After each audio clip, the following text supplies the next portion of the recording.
at work and I was in a car accident. I was getting out of my work truck and another truck came sideswiped that, and that slid the truck into me, which knocked me down, hit my head, just caused a lot of issues for me as far as traumatic brain injury goes.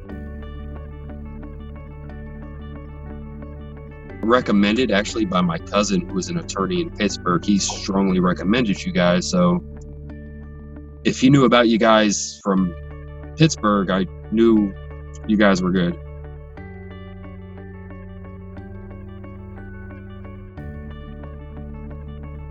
Getting nowhere with the insurance company. They wanted to give me $80 for a massage. And it just felt like paperwork after paperwork I was trying to complete, and I needed to talk to this person, and it just kept going in circles.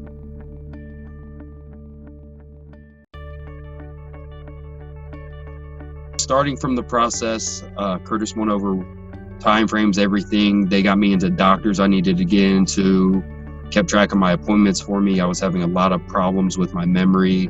Curtis and Kat was awesome.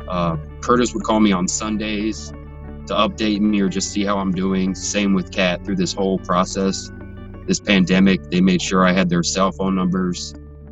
Kat put a lot of work in for me and would just ask about my personal life, make sure I'm okay. Same with Curtis. And Curtis wouldn't settle for anything but the max policy with the insurance company. And that's what he got for me. And he stood behind what he said and really made me feel like he was working hard for me.